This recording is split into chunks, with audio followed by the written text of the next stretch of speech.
Assalamualaikum warahmatullahi wabarakatuh. Perkenalkan, nama saya Binti Nur Azizah, nomor induk mahasiswa 932128619. Saya akan mempresentasikan mata kuliah Kebijakan Pendidikan dengan materi partisipasi masyarakat dalam kebijakan pendidikan yang diampu oleh Ibu Triheni Aprilia, Magister Pendidikan Islam. Baiklah, saya di sini akan mempresentasikan materi tentang partisipasi masyarakat dalam kebijakan pendidikan. Di dalam materi ini terdapat 4 subbab yang akan saya bahas. Yang pertama, definisi partisipasi masyarakat dalam kebijakan pendidikan. Yang kedua, urgensi partisipasi masyarakat dalam kebijakan pendidikan. Yang ketiga, batasan partisipasi masyarakat dalam kebijakan pendidikan. Dan yang keempat, upaya partisipasi masyarakat dalam kebijakan pendidikan. Baiklah, yang pertama kita akan membahas tentang definisi partisipasi masyarakat dalam kebijakan pendidikan. Partisipasi berasal dari bahasa Latin, yaitu participare, yang artinya mengambil bagian atau turut serta. Menurut Sastrodiputro, partisipasi adalah sebagian keterlibatan yang bersifat spontan namun disertai kesadaran dan tanggung jawab terhadap kepentingan kelompok untuk mencapai tujuan bersama. Sedangkan kata masyarakat dalam bahasa Inggris adalah society, yang berasal dari kata socius, yang artinya kawan. Sedangkan dalam bahasa Arab, masyarakat adalah shirk, yang berarti bergaul. Ada beberapa definisi masyarakat menurut para ahli sosiologi. Yang pertama, menurut Marsh-Iver dan Page, masyarakat merupakan jalinan hubungan sosial dan selalu berubah. Menurut Conchodenerang, masyarakat adalah kesatuan hidup makhluk-makhluk manusia yang terkait oleh suatu sistem adat istiadat tertentu. Dan menurut Solo Sumarjan dan Sulaiman Sumardi, masyarakat adalah tempat orang-orang yang hidup bersama yang menghasilkan kebudayaan. Nah, kata partisipasi masyarakat dalam pembangunan menunjukkan pengertian keikutsertaan mereka dalam perencanaan, pelaksanaan, pemanfaatan, dan evaluasi program pembangunan. Dalam kebijakan negara saat ini, melibatkan masyarakat dalam berbagai kegiatan pembangunan atau partisipasi masyarakat dalam kegiatan pembangunan. Hal tersebut sudah menjadi konsekuensi logis dari implementasi Undang-Undang Nomor 22 Tahun 1999 tentang Pemerintahan Daerah. Partisipasi masyarakat dalam pembangunan pada umumnya dimulai dari tahap pembuatan keputusan, penerapan keputusan, penikmatan hasil, dan evaluasi kegiatan. Secara rinci dapat diartikan partisipasi dalam pembangunan adalah mengambil bagian atau peran dalam pembangunan tersebut, baik dalam hal pernyataan mengikuti kegiatan, memberikan masukan baik berupa pikiran, tenaga, waktu, keahlian, modal, dana, bahkan materi, serta ikut dalam memanfaatkan dan menikmati hasilnya. UU SPN Pasal 54 menyebutkan bahwa peran serta masyarakat dalam pendidikan adalah sebagai berikut. Yang pertama, peran serta masyarakat dalam pendidikan meliputi peran serta perorangan, kelompok, keluarga, organisasi, profesi, pengusaha, dan organisasi kemasyarakatan dalam penyelenggaraan dan pengendalian mutu pelayanan pendidikan. Yang kedua, masyarakat dapat berperan sebagai sumber pelaksanaan dan penggunaan hasil pendidikan. Untuk subbab yang selanjutnya yaitu urgensi partisipasi masyarakat dalam kebijakan pendidikan. Pendidikan merupakan tanggung jawab bersama antara pemerintah, orang tua, dan masyarakat.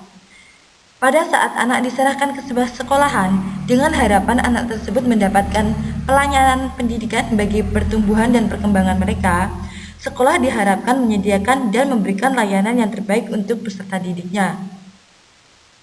Indonesia merupakan negara yang menjunjung tinggi demokrasi. Oleh sebab itu, kebijakan-kebijakan negara tersebut, termasuk kebijakan pendidikan yang merupakan bagian dari perangkat untuk menjalankan pemerintahan. Selain itu, kebijakan pendidikan secara konkret dimaksudkan untuk memecahkan masalah-masalah yang dihadapi oleh rakyat dalam bidang pendidikan. Pembangunan yang dilakukan oleh negara merupakan salah satu wujud dari implementasi kebijakan yang diformulasikan. Hal-hal yang dibangun tidak hanya masalah fisik dan mental, tetapi pembangunan partisipasi masyarakat. Masyarakat dipandang sebagai model dasar pembangunan.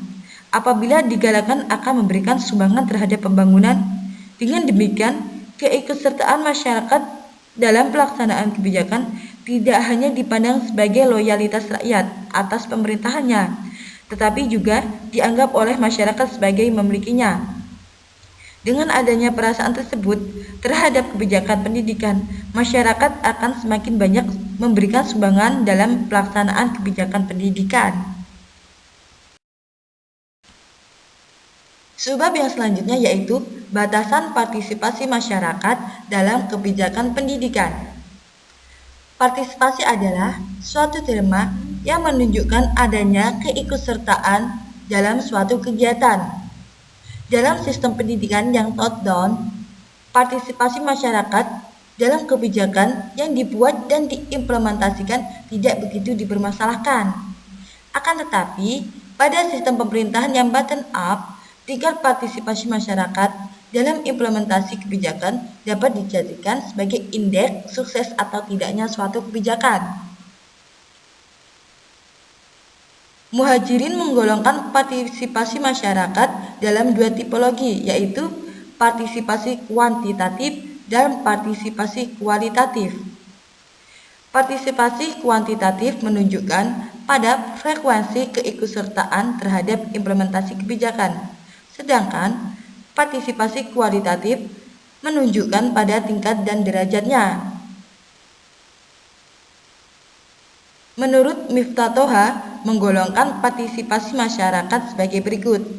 Yang pertama, partisipasi mandiri yang merupakan usaha berperan serta yang dilakukan secara mandiri oleh pelakunya. Yang kedua, partisipasi mobilisasi dan partisipasi seremoni. Selanjutnya adalah sebab terakhir, yaitu upaya partisipasi masyarakat dalam kebijakan pendidikan. Pembuatan dan pelaksanaan kebijakan harus senantiasa berusaha supaya kebijakan yang digulirkan melibatkan sebagian mungkin partisipasi masyarakat, terutama dalam hal pelaksanaannya. Ada beberapa upaya yang dapat dilakukan masyarakat dalam kebijakan pendidikan. Yang pertama, menawarkan saksi atas masyarakat yang tidak mau berpartisipasi. Sanksi tersebut dapat berupa hukuman atau denda. Yang kedua, menawarkan hadiah kepada mereka yang mau berpartisipasi. Yang ketiga, melakukan persesuaian kepada masyarakat dalam kebijakan yang dilaksanakan. Yang keempat, menghimbau masyarakat untuk berpartisipasi melalui serangkaian kegiatan. Yang kelima, mengaitkan partisipasi masyarakat dengan layanan birokrasi yang lebih baik. Yang keenam, menggunakan tokoh-tokoh masyarakat yang mempunyai khalayak banyak untuk ikut serta dalam kebijakan, supaya masyarakat yang menjadi pengikutnya juga ikut serta dalam kebijakan yang diimplementasikan. Yang ketujuh, mengkaitkan keikutsertaan masyarakat dalam implementasi kebijakan dengan kepentingan mereka. Dan yang kedelapan, menyadari masyarakat untuk ikut berpartisipasi terhadap kebijaksanaan yang telah ditetapkan secara sah adalah salah satu dari wujud pelaksanaan dan perwujudan aspirasi masyarakat. Selain itu, dalam rangka desentralisasi dan demokratisasi pendidikan, partisipasi masyarakat sangat diperlukan dalam memperdayakan masyarakat dan lingkungan di sekitar sekolah Kepala sekolah dan guru merupakan kunci keberhasilan yang harus menaruh perhatian terhadap apa yang terjadi pada peserta didik di sekolah dan apa yang dipikirkan oleh orang tua dan masyarakat tentang sekolah tersebut. Dalam konteks manajemen pendidikan berbasis sekolah, terdapat berbagai cara yang dapat melibatkan masyarakat, baik secara aktif maupun proaktif. Cara-cara yang dilakukan untuk melibatkan masyarakat dalam hal ini adalah sebagai berikut.